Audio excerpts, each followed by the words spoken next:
Club, we please ask you all to silence your cell phones.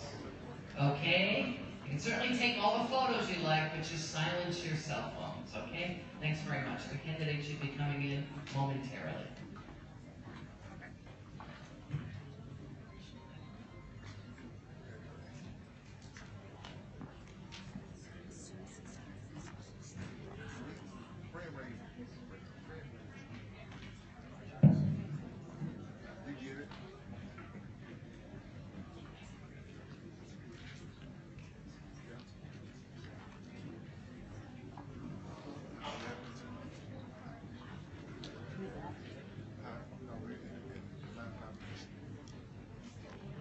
You get along with it.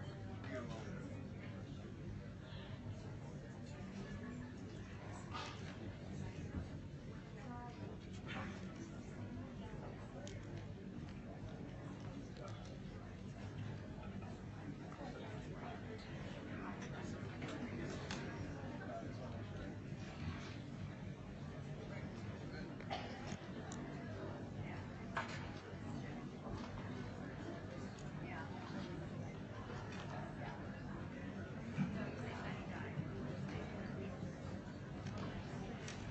All right. Well, welcome everyone. We're going to get started. My name is Darian Unger. I'm chair of Progressive Neighbors.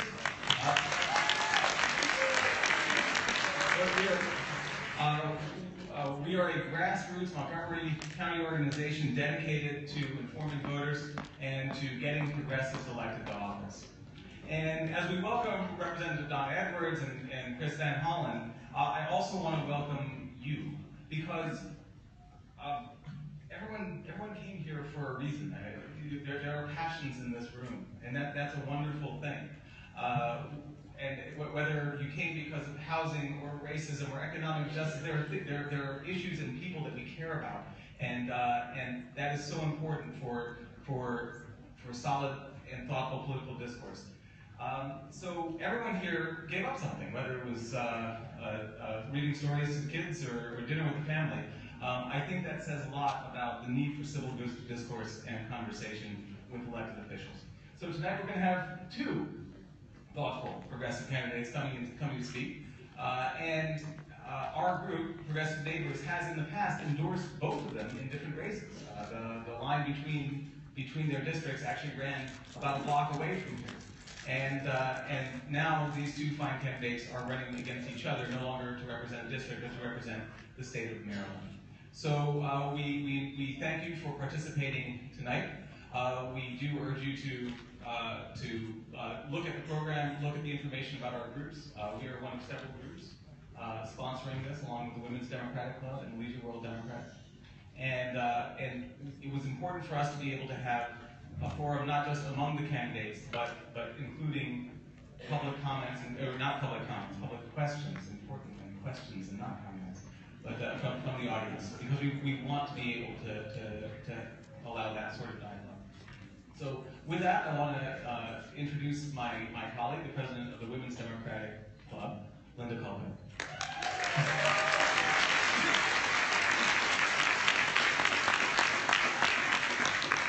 Okay, yeah, perfect. Okay, hi. Yes, I'm Linda Culko, president of the Women's Democratic Club of Montgomery County, the largest Democratic club in the county. So welcome everybody who's here.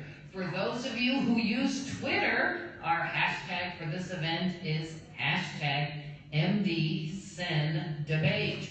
Let's get the word out. Let's send tweets about all the great things we hear tonight. Special thanks to our partners, Progressive Neighbors and Leisure World. And kudos to, where is she? Because whenever you want to thank somebody, they're not in the room. But when she comes back, the Women's Democratic Club Vice President Betsy Loyalist, who organized this fantastic forum on behalf of our club, and to all of the volunteers from the many clubs and organizations helping to make this forum a success. The invited candidates for tonight's forum include the Democratic candidates who were polling above 10% as of March 14, 2016. And that was, as Darian mentioned, Congresswoman Donna Edwards and Congressman Chris Van Hollen. Our moderator for tonight's forum is Gordon Peterson. Yay!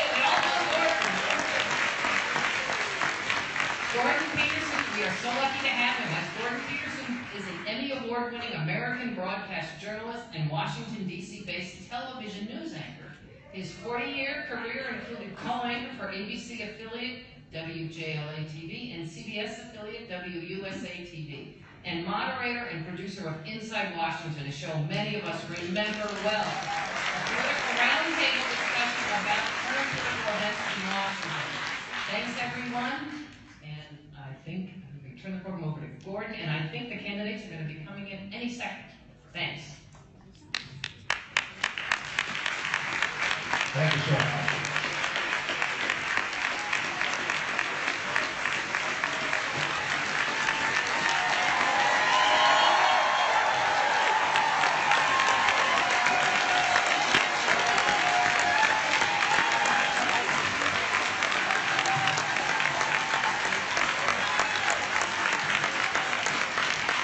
Thank you very much, and welcome, candidates. And look at this crowd. Well, this is wonderful.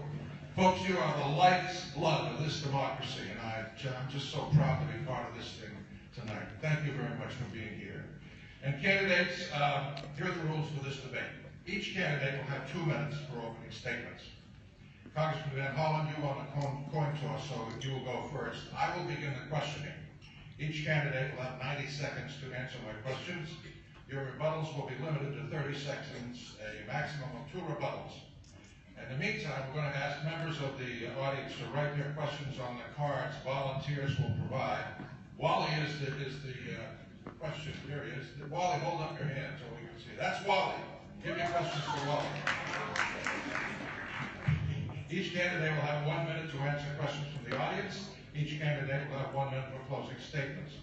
We're on a tight schedule. I'm told the time limits of this debate will be strictly enforced. Ashley down here will hold up 15 seconds, 30 seconds, and when it's time to stop, she'll hold up a red card, and if you do the old candidate look away, I will stand up and become a looming presence. It'll be very pleasant.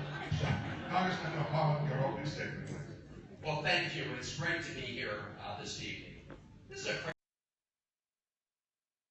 crazy time in American politics. We have the Republican frontrunner for President Donald Trump trying to raise himself up by dividing Americans against one another based on religion or ethnicity or race. And that's not who we are. And we need to stand up to that kind of division and demagoguery wherever we see it. My entire public life, I've worked to try to bring people together to build a more perfect union and work with people to fight for the common good, as I did in the Maryland legislature. When I teamed up with Maryland moms to beat the NRA and pass gun safety legislation, worked with the Watermen to prohibit oil drilling around the Chesapeake Bay, and with PTAs to boost funding for Maryland schools. And I've taken those fights to the United States Congress. As the lead Democrat on the Budget Committee, I've led the fight to protect Social Security and Medicare and education against Tea Party budget cuts. So I know when to fight. I've been in the trenches. I also know when to find common ground, because we can't allow division in Washington to block all progress for working families.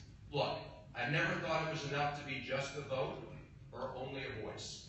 Like Senator Mikulski, I believe in delivering results for all Marylanders, and I'm proud to have been endorsed by progressive groups who want to translate our values into real action, like the SEIU, like the Sierra Club, like Casa de Maryland, like UAW, the firefighters, and many others. Because we've got a lot of work to do together. We need to make sure every child gets the very best education. We need to build an economy that works for everybody, not just the 1%. We need to end the scourge of gun violence and scandal and mass incarceration and address climate change. And it's not enough just to identify these challenges. That's the easy part. We can't just talk the talk. We've got to walk the walk. And I'm proud to have put together solutions and fought to make real progress on these issues. And I ask for the opportunity to work with you to make sure we move Maryland and America forward. And it's great to be with you this evening. Thank you.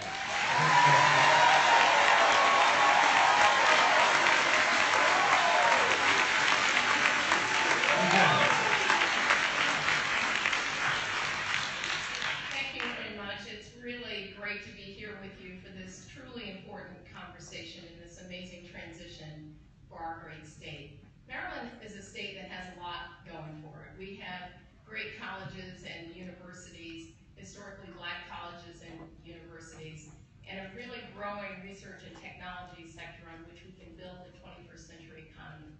But for so many Marylanders, they're just struggling to keep their place in the middle class or to work their way into it.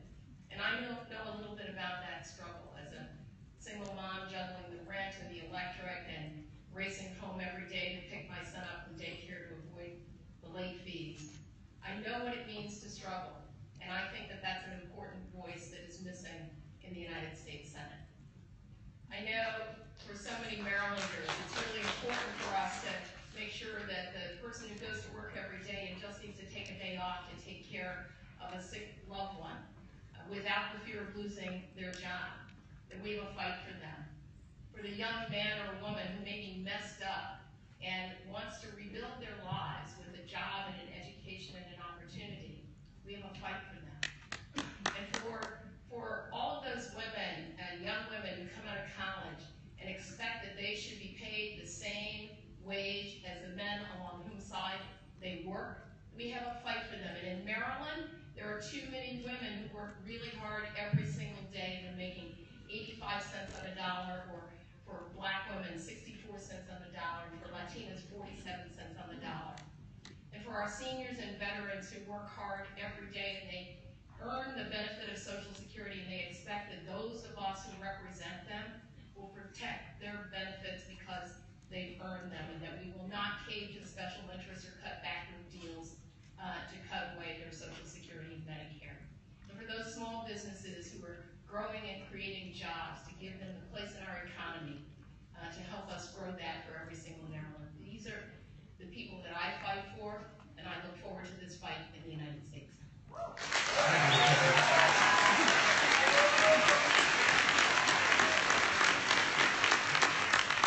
Now the questions, again, I remind you, I have 90 seconds for each question. Is that which our future depends on our ability to finally limit carbon pollution and to fight global warming. How would you put a price on carbon so that polluters pay? How important is a carbon tax or carbon-free and dividend system? I think it is, and I think, frankly, as Democrats, we had a missed opportunity when I first came into Congress to do exactly that. I think it's really, we live in a world in which we thought that maybe our carbon emissions were not contributing to global warming so much that we had some time to work with it. And the fact is that now we don't have that time. And we need to be able to place a tax on carbon emissions, but we also have to improve our efficiency. We have to make sure that we're investing in renewable energy, and also make sure that we have a grid that can absorb all of the technologies that are growing. I've spent some time on these issues in my work on our Science and Technology Committee. But the United States, we've made commitments in the Paris agreements, and the world has made commitments, but clearly those commitments are not going to be enough in the short term even to stem the tide of the rising waters from the melting of the Antarctic shelf that we've just found about. So I think that the next order of business for our next generation, for young people who want to be able to get the benefits of the environment in the same way that we did, that this has to be the first order of business in the United States Senate. It has to be the first order of business for the next president of the United States. Mr. Van Hollen, Thank you. Well, look, the damage of climate change is not something far away in the future. It's here and now. It's costing our planet. It's costing everybody in their pocketbooks. I'm proud that when Henry Waxman now retired, he asked me to take over as the House co-chair of the bicameral task force to fight climate change. And pleased to put forward the leading proposal in Congress to fight climate change, and pleased to have been endorsed by the Sierra Club in part because of my fight for climate change. We need to put a price on pollution, on carbon, and we need to do it in a smart way.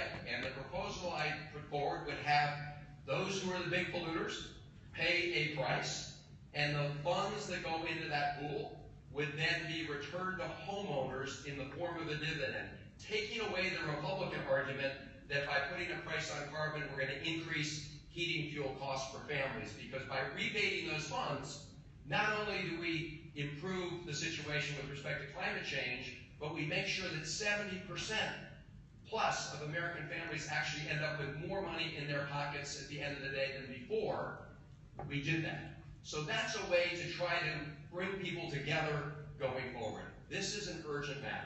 And again, it's easy to talk about it. I'm pleased to have put forward this proposal that will address this issue. And I believe the American people are way ahead of the Congress, and certainly the Republicans in Congress. And I believe after this election, we will have an opportunity to move together on the kinds of proposals that I put forward. I look forward to the chance to do that.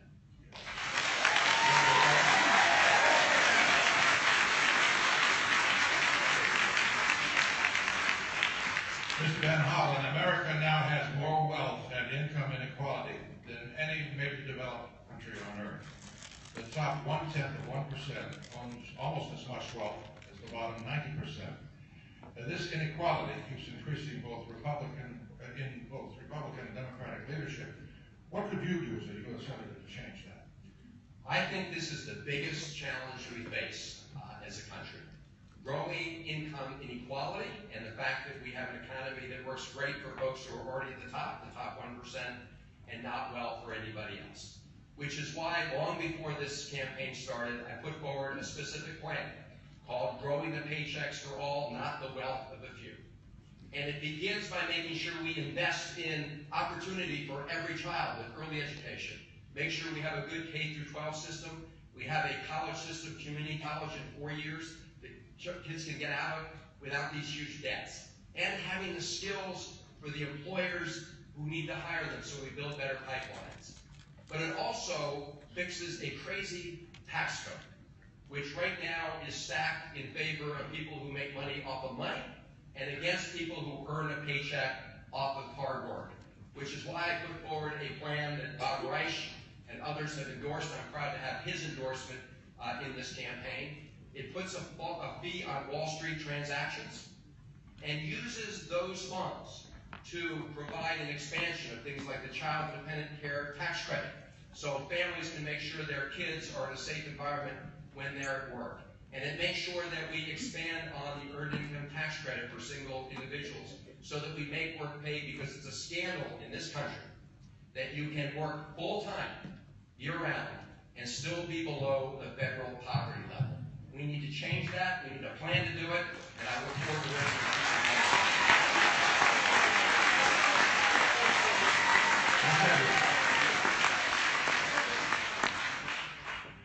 I think it's important for us to look at what has driven the income inequality, and it is the reason that I have opposed all of the trade agreements that have come through our Congress, because they have contributed to income inequality. If you look, starting from NAFTA to the agreements that have come since I have been in the House of Representatives, we have lost millions of jobs overseas. The jobs that have come that are present today in our economy don't pay nearly the wages that they did. And unfortunately, this is a place where I part company with my opponent, who has supported 9 of the last 11 trade deals that have come through the Congress of the United States, that have traded away jobs and opportunity, hemorrhaged thousands of jobs from Maryland. In the last 2 decades, we've lost over 70,000 manufacturing jobs that were union jobs here in our state. And we have to stop engaging in trade agreements that trade away opportunity for the American worker. I put forward legislation and co-sponsored legislation that would raise the minimum wage to a living wage, that would raise the tip wage, because 2/3 of the people who work for tips are women, and those are not sustainable wages. To increase the Child and Dependent Care Tax Credit, because 35 to 40% of our income is spent on child care. But to get to these policies, we have to stop supporting trade policies that trade away American jobs, trade away Maryland jobs. Yes, indeed. I do want to look. Any trade agreement, any kind of agreement, we need to look at and ask ourselves 2 questions. Is this good for American jobs, and is this good for American workers? I wasn't even in Congress when NAFTA passed. I was against NAFTA. I was against the only other multilateral trade agreement, CAFTA, that was before us. I'm against TPP and against Fast Track, and was from the beginning. I'm proud to have been supported and endorsed in this election by the United Auto Workers, who want more manufacturing here in the United States. And so I think you need to look at any agreement on its own merits and ask yourself, will it increase American wages, American jobs? You go down to the Port of Baltimore, this state depends on our exports, it depends on the activity there. So no to the TPP, yes to looking at an agreement and asking, is it good for workers and good for jobs? Rebuttal? Absolutely. Let me just say this. Mr. Van Hollen, you supported the Columbia Agreement. Under the Columbia Agreement, thousands of people who are trying to organize a union have lost their lives because we didn't cut a fair deal. You supported the Panama Agreement. We've been reading about the Panama Papers. We knew then that Panama was a tax haven. You supported the Korea Agreement. Since the Korea Agreement was inked, since you signed on to it, we have a 90% trade deficit with Korea. You supported the Bahrain Agreement. In the Bahrain Agreement, Bahrain is one of the greatest human rights violators in the region. And so these agreements have not worked for the American people. They haven't worked for the American worker. And it would have been great if you had been part of our coalition in the Congress working to stop the TPP instead of waiting until the last minute you got into this mess. I do believe it's important to read an agreement before you decide whether you're for something or against it. I also want to say, with respect to these agreements, and this Panama agreement is actually a good example. I don't know if everybody read the lead editorial in the Washington Post just a few days ago. The reality is, before that was even brought to a vote, the leverage from that agreement was used to actually increase transparency in the notorious Panama banking system, which is still notorious, but that legislation actually made it more transparent with respect to Americans who were putting their funds in those places. So that was actually an example where an agreement was used to improve the situation.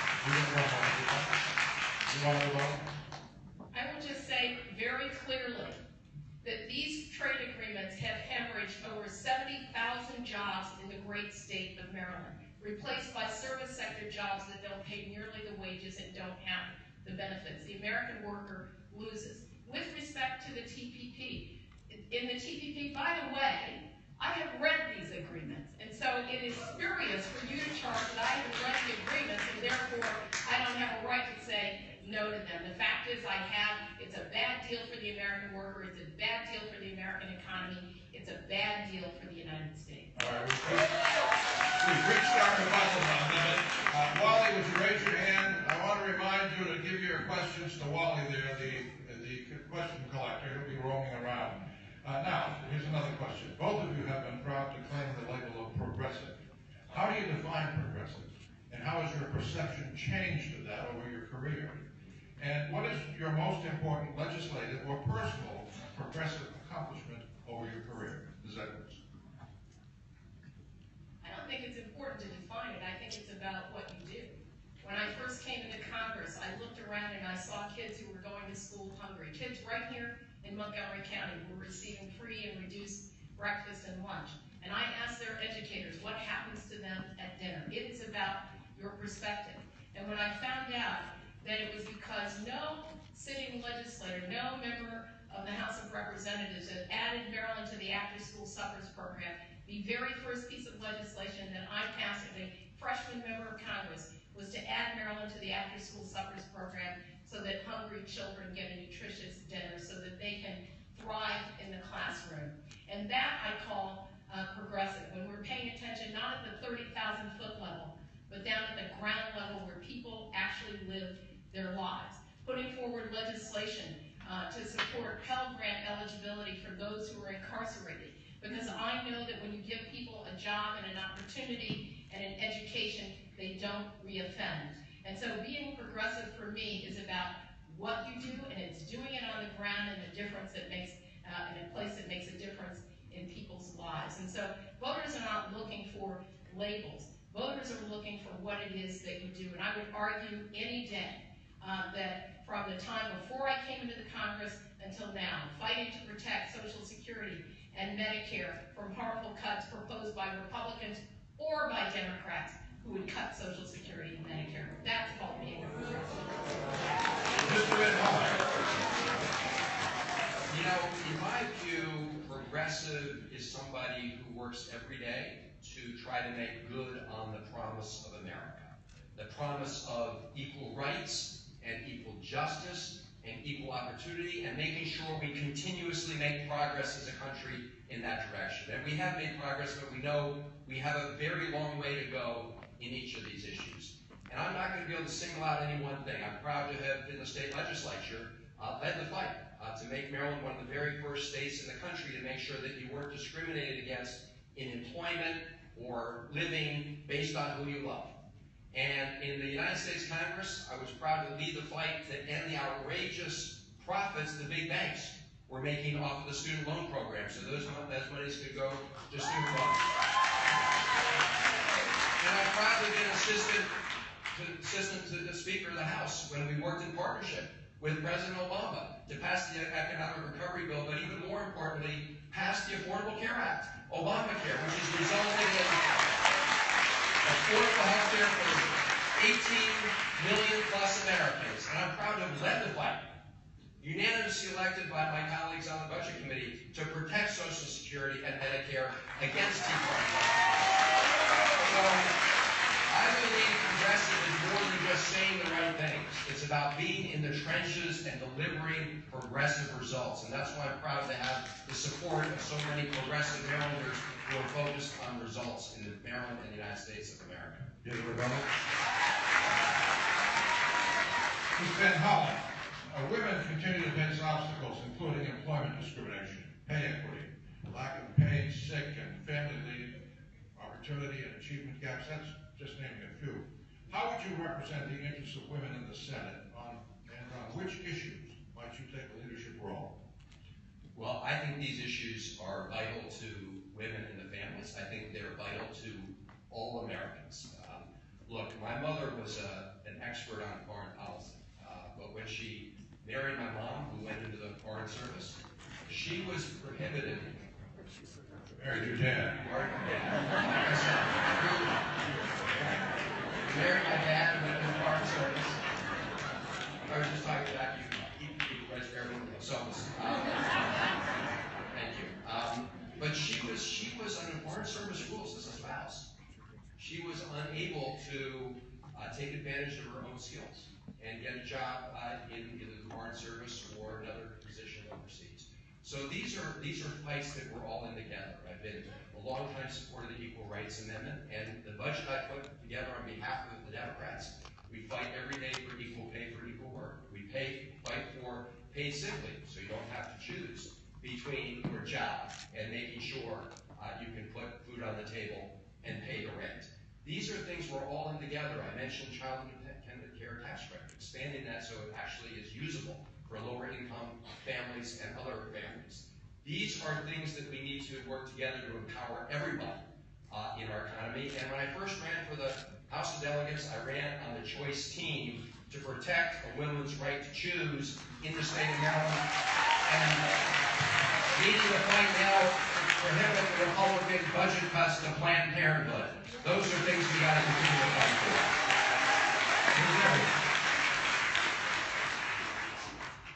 I remember as a young worker when I was at a photocopy machine at work. And when the photocopy came through, someone had left a copy that said all of the salaries of my coworkers, including myself. And I remember looking down at it, and I saw that the young men who worked with me, we had the same job title, we'd come out of college at the same time, and I looked at the sheet and they were being paid more than me. And I knew then that something was wrong. I didn't know to call it equal pay, but I knew that something was wrong. When I went to my boss, I asked my boss about this because it was time to get raises. And my boss said to me, well, they need a raise because they have families. And I knew that that was unfair, but I didn't know what I could do about it. And in fact, I had to sign an agreement that said that we were not allowed to discuss our salaries. And so I know something about equal pay.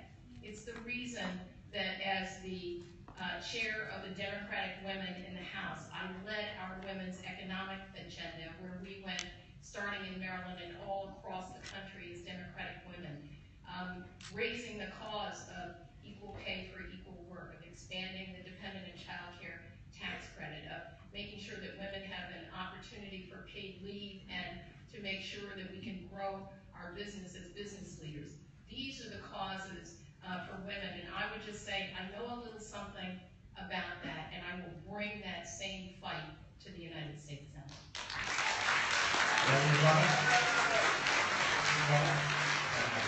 Okay.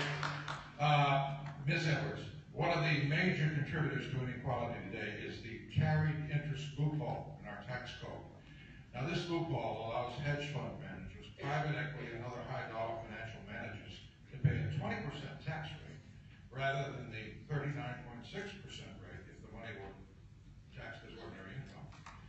Warren Buffett and Mitt Romney, we're told, pay lower tax rates than their secretaries do. If elected, how would you try to address this disparity? Those of us who've been secretaries are not surprised that we pay a lower tax rate than Warren Buffett or our bosses. Higher tax rate. A higher tax rate, rather.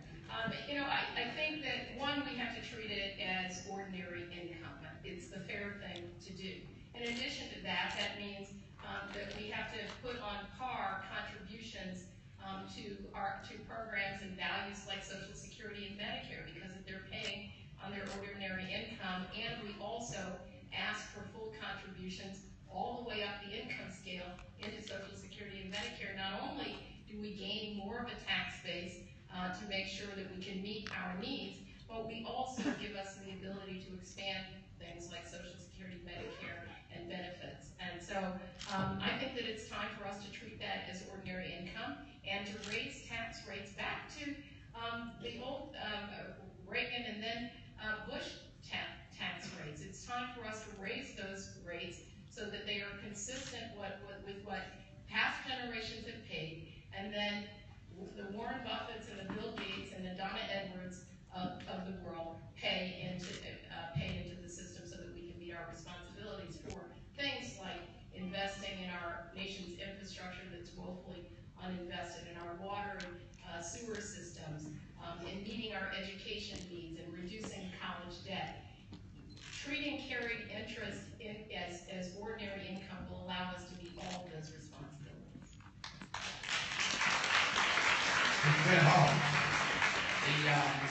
The carried interest hedge fund loophole is a prime example of what I was talking about earlier, a tax system that's rigged in favor of people who make money off of money and against people who earn money through a paycheck, because a hedge fund manager is actually taxed at a lower rate than a school teacher or a school bus driver. That's crazy.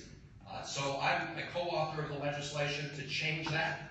We've been fighting for it, Sandy Levin and I and others, and we will keep fighting because I think the public is becoming aware of this issue and with us. But it's only one example.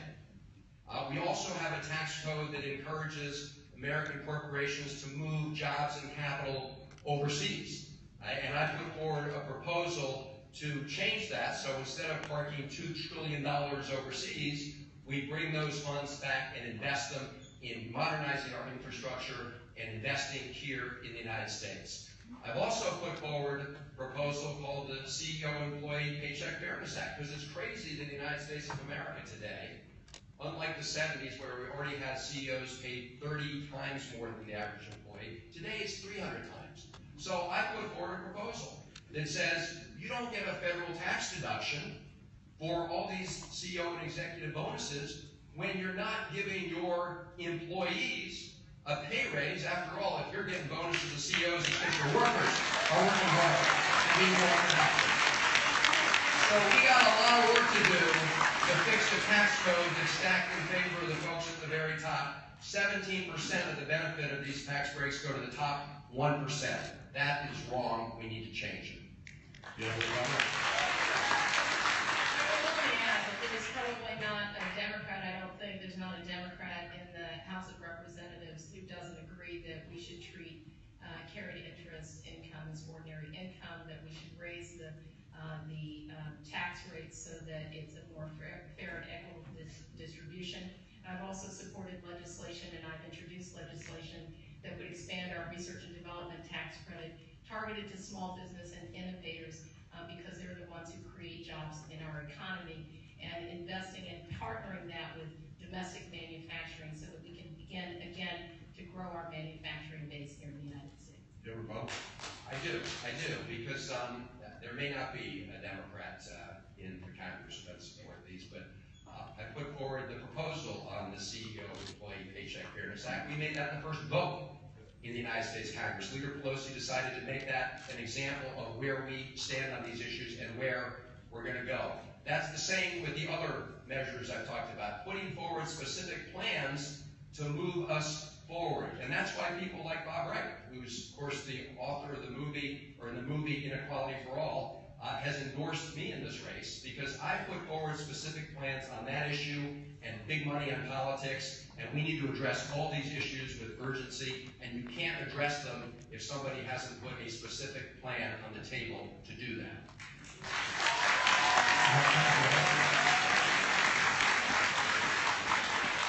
only thing that I would say is, because I don't want to spend all of our time running through all of our endorsements, I urge you to go to www.donnaedwardsforsenate.com. You can check mine out. I won't talk about them here. Fair enough. Ms. Van Hollen, although it's not discussed publicly as often as campaign finance reform, business lobbying enables lobbyists to influence much of the Washington agenda today. That's no secret. They provide information, draft legislation, create a revolving door for congressional staffers. How would you mitigate this process? Well, there are a whole series of things we need to do, and many that I've proposed to do. Back in the day, I did team up with then Senator Barack Obama and others, and we required disclosure of lobbyist money. But that's just the tip of the iceberg. We need to end the revolving door and make sure that people who work in Congress can't immediately go out and lobby. We need to make it a tougher standard. And we need to get in our campaign finance system, a broken campaign finance system. I'm proud to be a co-sponsor of John Sarbanes' legislation to change the system so we have many more grassroots support in that. But fundamentally, we've got to deal with Citizens United. Citizens United was one of the worst decisions made by the Supreme Court. 5-4 Justice Scalia, which is why we need a new Supreme Court justice. We'll have a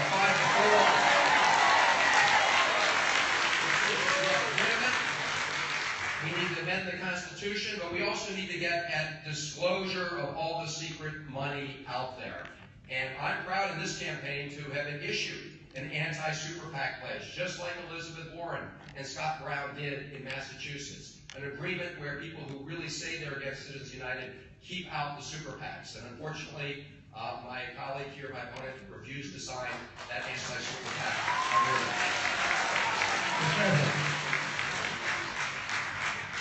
Long before I came into Congress, I was both supporting and working for significant campaign finance and lobbying reform. As a member of the governing board, the National Governing Board of Common Cause, as an advocate for public citizen, running programs across the country, ballot initiatives across the country to deal with issues of campaign finance reform.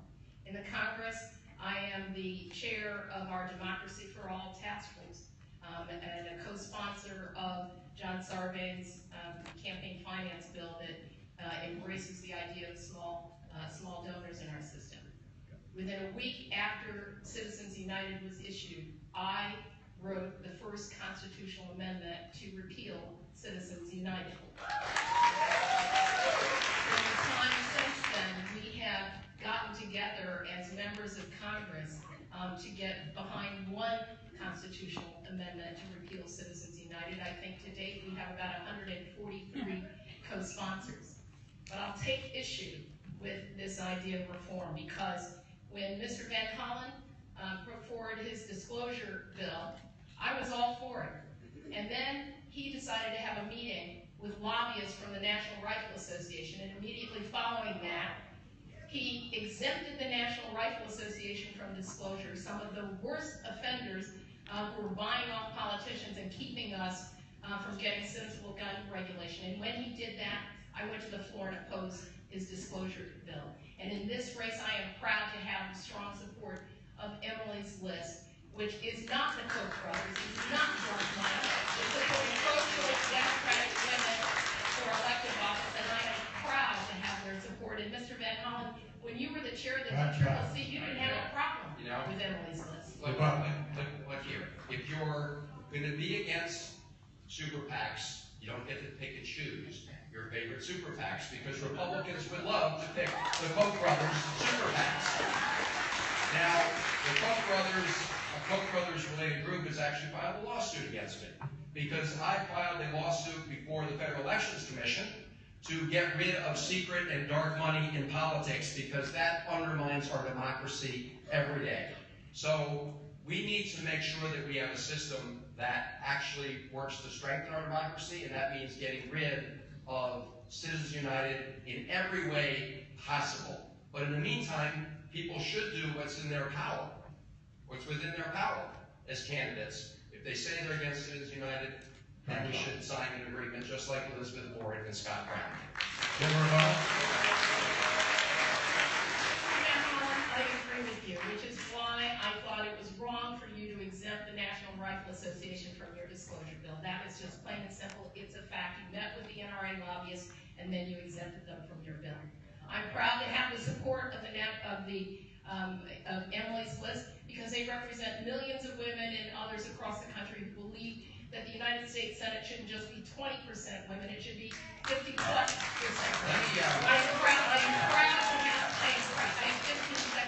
proud to have the support of Emily's List, and I am also proud, Mr. Van Hollen, to identify Emily's List as opposed to the realtors who spent $50 million lobbying Congress. They spent $2 million re-electing Mitch McConnell, and they spent $1 million on your campaign. How do you explain that? All right, let's just start. Congressman Edwards received $25,000 from the realtors over recent years. Now, let's talk about gun violence. I have led the fight against the NRA. In fact, it was one of the first fights I had in the Maryland legislature. I never got more hate mail in my life. The Disclose Act was about exposing secret money. And large organizations like labor unions and the Sierra Club, in the end, were not covered, because it was argued by people who wanted to get the bill passed that they are not people who are trying to hide from the public. Now, here's the reality. President Obama, Senator McCosker, Elijah Cummings, every member of the Maryland delegation supported that, with the exception of someone from the Eastern Shore, because it was about disclosing secret money in politics, and people should not be misled on this issue. Right.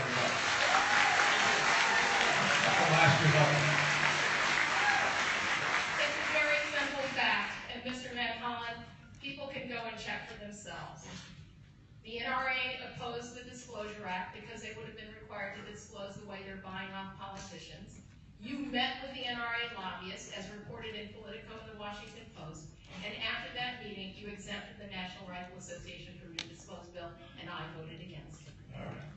Ms. Edwards, in their efforts to provide homeland security, law enforcement agencies are using new technologies which give them unprecedented means to access personal information. The Apple case is a point. In order to ensure privacy and freedom, what reasonable checks and balances do you propose on the government's ability to access, collect, and store individuals' data? Well, I think that, we live in a difficult environment, especially since 9/11, and this is the trickiest balance that we have, balancing privacy and the protections of the First Amendment against our national security interests. Obviously, we all want to be secure, but we're not secure as people who live in a democracy, in a republic, if we have to trade away our privacy interests. And so I always weigh in the favor of privacy, and as we can see in this case related to Apple, in fact, the government with its multiple resources and opportunities could, in fact, get into the phone that they were going to require Apple to deconstruct. And so I think that is a perfect example there where the balance that we've struck is the right one in favor of privacy, and then enabling all of our national security and other apparatus so that we can make sure that we can engage in law enforcement, engage in the protection of our homeland security, but still respect our First Amendment rights. I don't disagree with those positions. I want to use my time for a moment on the issue of gun violence. And first, let me just say, on that Disclose Act, only 2 Republicans voted for it. If you think it was helpful to the NRA, you ask yourself why only 2 Republicans voted for it and all the Tea Party people voted against it. That was about disclosure, and unfortunately, because of votes like Congressman Edwards on the Senate side, we don't have disclosure today. Now, let's talk about gun violence. I'm proud to have received an award from the Million Mile March for my early efforts to fight gun violence in Maryland. I'm proud to have received an award from Marylanders Against Handgun Abuse for my leadership on those issues. I have an F rating from the NRA. Well earned and well deserved.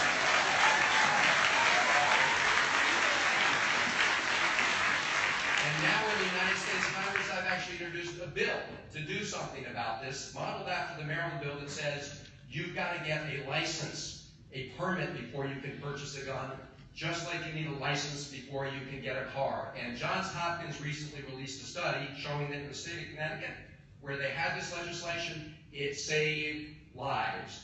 We need to do this on a national basis. I was also testifying in Annapolis the other day to make sure we don't have guns on college campuses and we keep guns out of the hands of domestic abusers.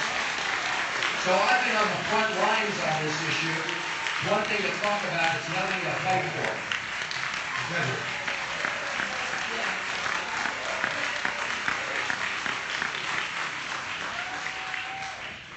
Mr. Van Hollen, I headed the National Network to End Domestic Violence, which is an organization that I founded 25 years ago.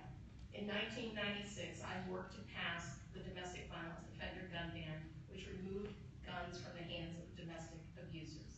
Since that time, of course, we have a challenge of making sure that they can't buy that same gun in a parking lot, on the internet, or at a gun show. But I've been on the front lines of this, and I'll tell you one thing. There's not a deal that I would cut that would exempt the National Rifle Association from telling how they're buying off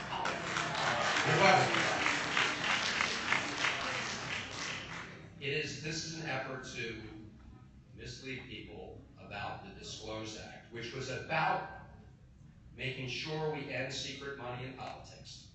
And I remind you that every Republican but 2 voted against that, when every Republican practically has been endorsed by the National Rifle Association. I'll tell you who was for it. President Obama said it was a necessary step to help improve and strengthen our democracy. Senator Mikulski, Senator Cardin, Elijah Cummings, John Lewis, these are people that wanted to make sure that we clean up politics. All right. Mr. Van Hollen, efforts to battle police abuse, especially of minorities, have been stymied by the inability to collect data on the patterns, locations, and frequency of arrests. What role can the federal government play to raise the bar on police accountability? And what would you do to accomplish that in the U.S. Senate? Well, first of all, it's a disgrace that you can't collect that data. We need to make sure that we collect that data. But we are now approaching the anniversary of the death of Freddie Gray, which was a tragedy for Maryland and the country, but also not an isolated incident, because we've seen deaths from this kind of systematic racism in criminal and law enforcement around the country. And so we need to fight this with urgency. And that requires transparency and accountability in the police, changing the culture of policing and accountability. We need to make sure we encourage states and cities to have cameras so that we know exactly what happened. We need to pass the kind of legislation they're talking about in Annapolis right now to improve the accountability and oversight process. We need to fundamentally transform a criminal justice system that right now treats nonviolent substance abuse and addiction as a criminal matter instead of a healthcare matter. We need to do that. And there are proposals in Congress, the smart sentencing legislation and the Safe Justice Act, to move us in that direction. And finally, we need to get at fundamental systemic inequalities in our economy. And that means making sure that we move forward and changing our system in the ways that I talked about earlier. So it's not just the folks at the very top that benefit from growing worker productivity, that everybody has an opportunity to get a job and a good paying job. So this is a fundamental and deep issue that we need to attack from every direction. Ms. Evans. I think there's a lot the federal government can do. Back in the 1990s, when we passed the Violence Against Women Act, we put millions of dollars into law enforcement training because we wanted to change the culture of law enforcement when they responded to scenes. And this is very similar. We need to put federal resources to incentivize local police departments to develop training protocols, cultural sensitivity, community-oriented policing that really engages communities as partners in law enforcement, because all of us want to live in safe communities. And we need to ensure transparency and accountability. When I worked on issues of domestic violence, people said that advocates couldn't sit on the same boards with law enforcement officers in order to oversee what was going on. Well, that changed. We can do the same thing with law enforcement when it comes to policing, so that there's citizen accountability to the law enforcement practices going on in communities. And I just think about my own son. I have a 27-year-old, and I remember when I had to talk to him about what to do in case he was stopped by police. Keep your hands on the steering wheel. Don't reach abruptly. Make sure about how you're engaging with law enforcement. I don't want any other family to have that kind of conversation with their young people about law enforcement. There needs to be a partnership with law enforcement, and we need to demilitarize and then do all of the things that allow people to build successful lives in communities and strengthen communities so that we have a better partnership.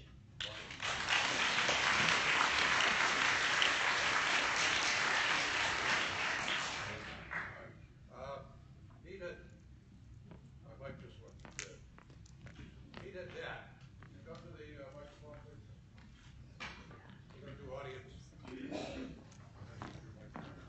We're going to do audience questions now. Nina Dad, if you could come to the microphone.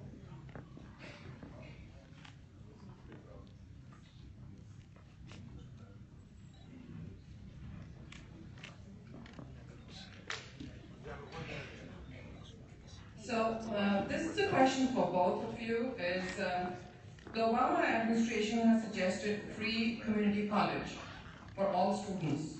How do you feel about that?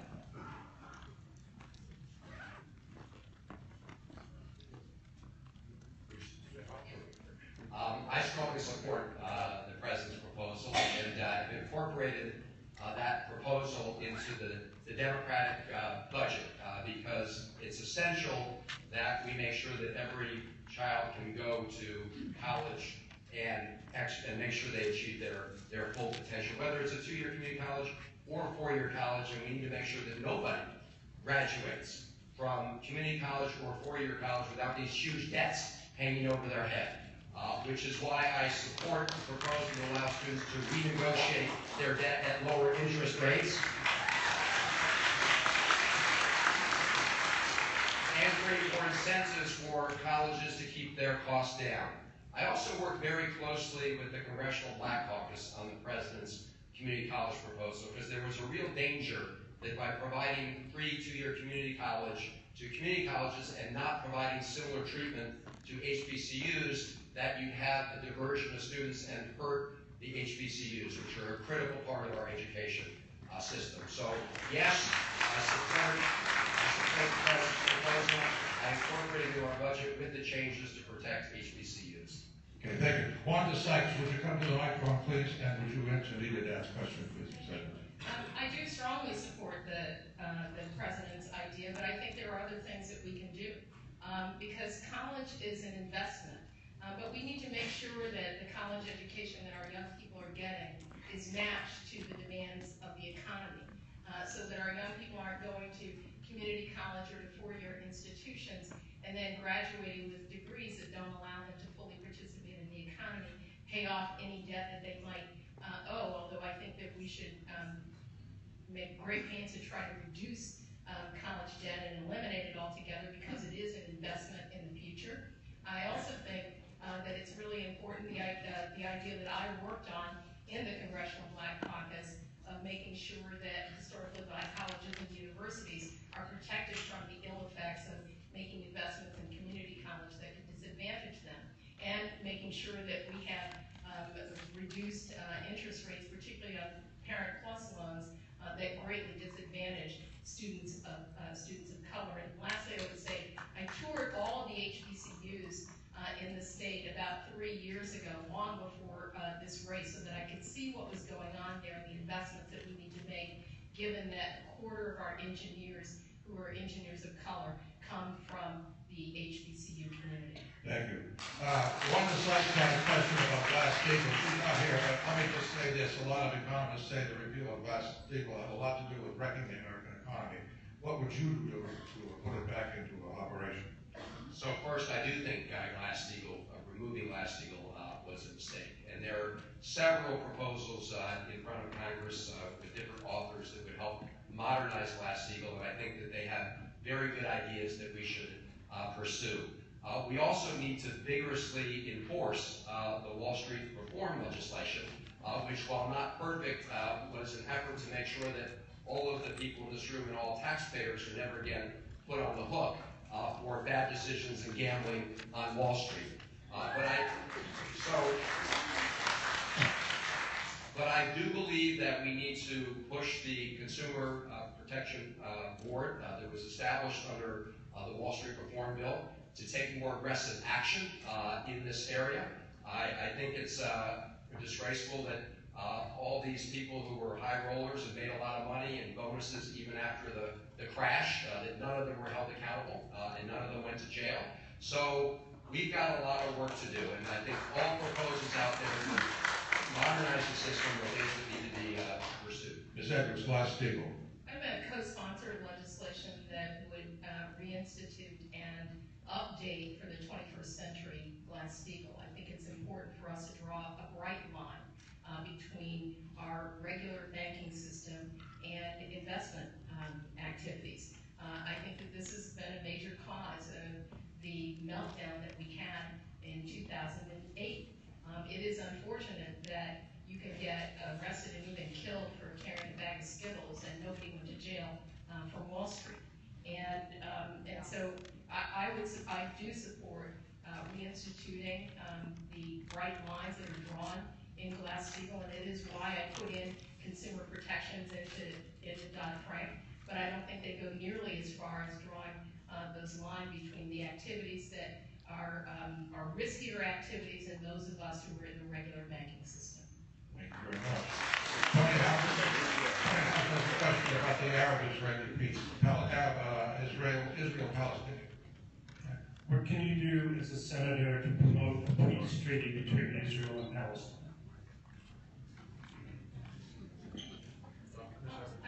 I think that this is a critical, important question for this next administration to deal with from day one, and for the United States Senate. I think it's important for us to support a president who is pursuing a foreign policy that pulls the parties together for a negotiation to make sure that we have an autonomous and safe state of Israel, whose security is protected in a region in which it's the only democracy, and that we have a Palestinian state that exists alongside it. And I do believe that resolving those issues of an independent and autonomous and safe Israel and Palestinian state will go a long way to resolving a lot of issues in the region. Not the only ones, but a lot of those issues in the region. And long before I came to Congress, these were issues that I was focused on in philanthropy, in pulling parties together, and these are issues I think are of great concern. Art Holmes, would you come to the microphone, please? Mr. Holmes. Well, before I ran for elected office, I was very engaged in foreign policy issues back in the day. Worked on the staff of the Senate Foreign Relations Committee. These are issues that I pursued seriously for a very long time. I think it's very important the United States play a constructive role in trying to bring the Israelis and the Palestinians together for peace in the Middle East. And we need to continue that effort. I support the efforts of President Obama and Secretary Kerry to try to bring those parties together. I should also say that I think that the President's agreement with respect to Iran, I know it was controversial, but I believe it was the right step to take in order to prevent Iran from obtaining a nuclear weapon. And it was very important that we did put the economic sanctions in place to bring Iran to the table so that we could take that important step. Now it's very important that we be absolutely vigilant in enforcing it, but I do believe that that step and the President's leadership on that was very important and helped reduce the chances in a big way that Iran will ever get it. Thank you very much. All right, Holmes, I believe it's about working with Republicans, is that right? Right, this is for both candidates. Why would you be a more productive legislator working in a Republic with a Republican controlled Senate?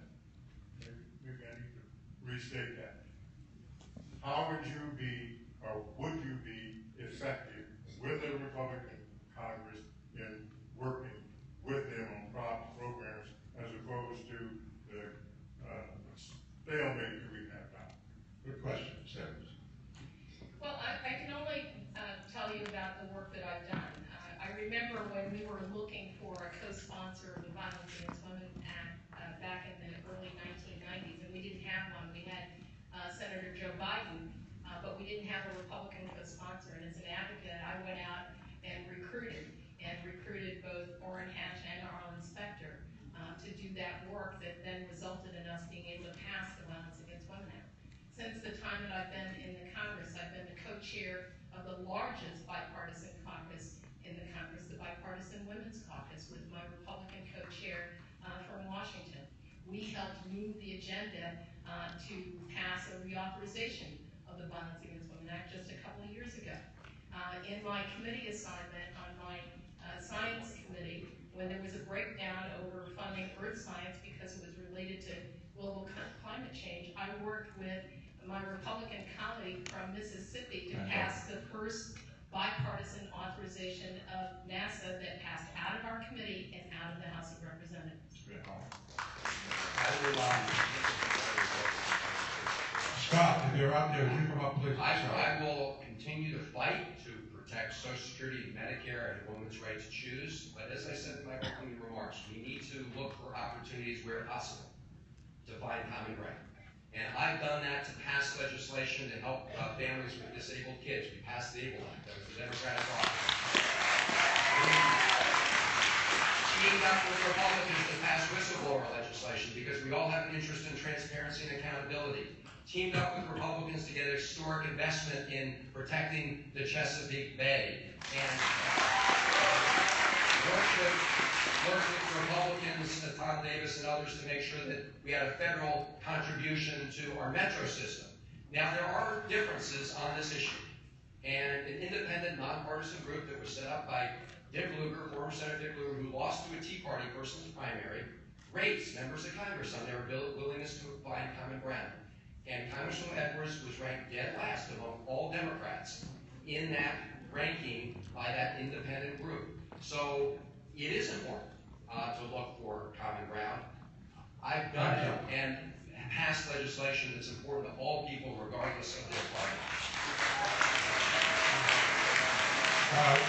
We need time for more questions. Scott has a question about raising the minimum wage. Raising the minimum wage will help the poor, but how will you help the middle class? For example, how will you support unions which created the middle class?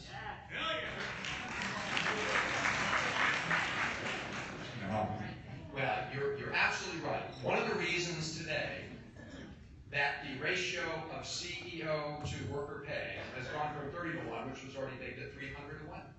is because of the weakening of unions.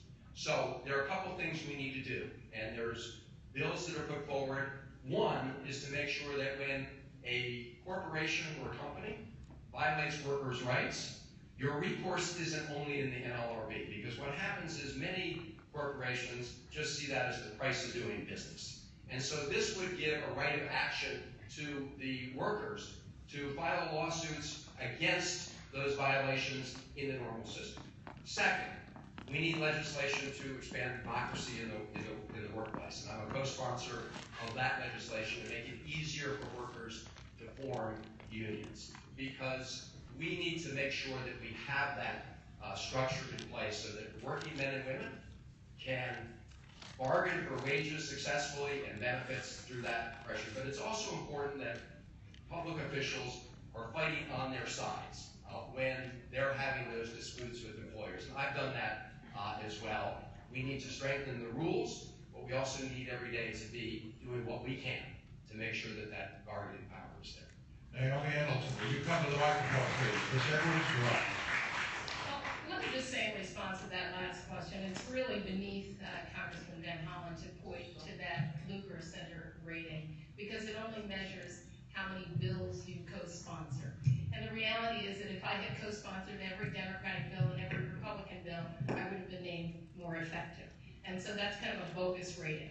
I also think that it's important to support unions' right to organize, which is the reason that I have supported the Employee Free Choice Act, because we can build wages by guaranteeing that unions have the ability to organize in every workplace. And I haven't just said I've supported or signed on to the legislation. When unions have come to me and they've been engaged in fights, the Teamsters against Daycon, I supported them. When unions, the UFCW was engaged in a negotiation with Safeway and Giant and all the other grocers, I wrote letters of support for them.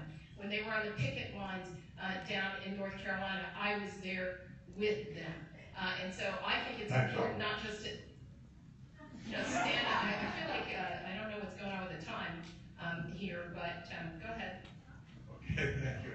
Naomi Hamilton has a question about environmental varieties. Are we doing rebuttals? We're not doing rebuttals on questions. We want to get to the audience. And Naomi. Thank you. Other than climate change, which you've already addressed as a top priority, what are your other top 3 environmental priorities? I should have gone to you last time first, or now I'll go to you this time. Well, I have been on the, most recently on the Conference Committee for our Water Resources Development Act authorization. I was named to the Conference Committee, which by definition is a bipartisan negotiation and bicameral negotiation, and I champion ideas for green infrastructure development, because I think it's really important for us not to add to the cement and the building and the runoff, and we could do that with green infrastructure. And those ideas were actually incorporated into the new WRDA. In transportation, I've championed investing in mass transportation, in particular in our metro system here, because the more people who get off the roads, the better it is, even in the metropolitan region, for the folks in the Chesapeake Bay. And the Chesapeake Bay restoration, which is important to Maryland's economy. Those are just a few, but I think that we have a lot of work to do on climate change, and not the least of which is invest in the technologies that are going to reduce our dependence on fossil fuels. Thank you. Councilor Corlott, if you're in the area, would you come to the microphone, please? Van Hollen. So I think we've really got to address the issue of environmental justice in a much more serious way. And I'm pleased that the Sierra Club has put much more focus on this after what we saw happen in Flint, Michigan. Because how much money you make, or your ethnic group, or your race should not determine whether you have clean water to drink and clean air to breathe. And we need to make sure we focus on that. Here in Maryland, I'm pleased to be working right now with Congressman Elijah Cummings on legislation that addresses the lead paint issue. I'm also pleased I'm the co-chair of the bipartisan Renewable Energy and Energy Efficiency Task Force. And since my days in the legislature, when we passed one of the pioneering pieces of legislation to incentivize clean energy, continue to pursue that, to make sure that we have incentives for the development of clean energy and energy efficiency. So that, of course, also helps grow jobs and deal with climate change. Finally, the Clean Water Act. It's constantly under attack, and we've been seeing this from Republicans in the House week after week. We need to stand strong for the Clean Water Act. We have an additional question on the refugee crisis. Is that correct? Please. Hi, my name is Kausar Talat, and I would like to ask you what you and Senator would do to advocate for the unprecedented number of refugees that we're facing from ongoing conflicts. Ms. Edwards. Well, very early on, especially when we were faced with the crisis in Syria and the number of Syrian refugees flowing into Europe, I supported the United States going well beyond the small numbers that we have now to let in more refugees. This is about our value system. And the refugee program is actually one of the best programs working, and the screening process takes many months, almost 2 years, and resettlement. And so I think the United States can actually do more, and that would help us. It would also help to ease the burden in Europe. And we run a risk that if we don't do our part in the United States, then we create an even worse security situation in Europe. And I think making sure that Turkey has the capacity to handle the refugees coming across its borders. But the bottom line is that the United States should be an open and willing partner when it comes to absorbing our responsibilities for Iraq and Syria and the number of refugees that are pouring across the borders. Mr. Van Hall.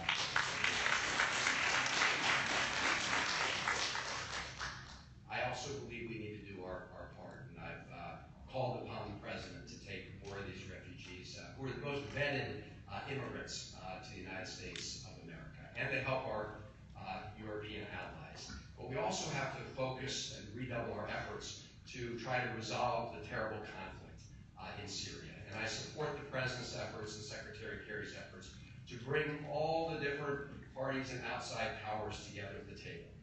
Because only by bringing a political solution and peace to that area will we ultimately resolve the refugee situation. Now I believe our focus should be in that effort to go after ISIS. These are people who have hijacked the name of Islam for their own terrible purposes. But I also oppose the idea of arming the so-called Syrian rebels, because I didn't think their goal was the same as ours in going after ISIS. And I actually voted against the $500 million for the so-called Syrian rebels, which, if you recall, turned out to be a total waste of money. They recruited 3. I voted against that. Congressman Edwards voted for it. So there are some important differences in judgment on some of these issues. All right, we've reached time now for closing statement. Congressman Van Hall will open the forum. He will make the first closing statement, and the senators will have the final. She'll have the last word. Mr. Van Hall. Well, thank you. It is great to be with all of you this evening. And when I think of Senator Mikulski, I think of somebody who worked hard every day to deliver results for all Marylanders. And we cannot rest until every child from West Baltimore to West Maryland, from East Baltimore to the Eastern Shore, has the very best start in life and a great education. And we can't rest until we make sure we build an economy that works for everybody, not just the 1% and trickle down. And we need to end the scourge of gun violence and the scandal of mass incarceration. And we need to address climate change. You know, it's easy to identify these as issues and to vote on them, but it's another thing to put together proposals that address them. And I'm pleased to have put forward proposals on these issues, because I never thought it was enough just to talk the talk. You gotta walk the walk. One of my favorite sayings is that the world needs dreamers and the world needs doers. But most of all, the world needs dreamers who do. Let's be dreamers and doers together. I ask for your support in this upcoming election.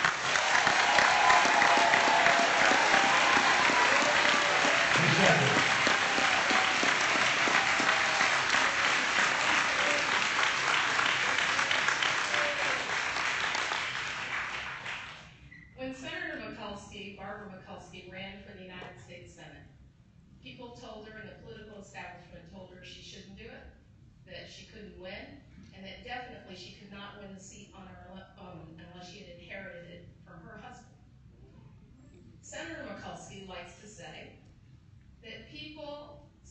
said then that I didn't look the part, and today the part looks like me. And on April 26th, we have an opportunity here in our great state of Maryland, both to make history and to make a difference for the middle class and for those who are struggling to get into the middle class. For the single mom raising a child on her own, for the worker who needs a day off, for the seniors and the veterans who deserve the protection of Social Security and Medicare. And we're going to say no to the NRA, no to the special interests, no to the Wall Street banks that crashed our economy. And we are going to get this economy working again for middle class Americans. I ask you for your vote, and I look forward to your support. Thank you very much. I want to say something. Audience, I'd like to say something. I've been doing this for a long time, 50 years. And I want to say to you, Ms. Edwards, Mr. Van Hollen, you are splendid examples of how our public conversations should be conducted. You should send this debate to the President of the State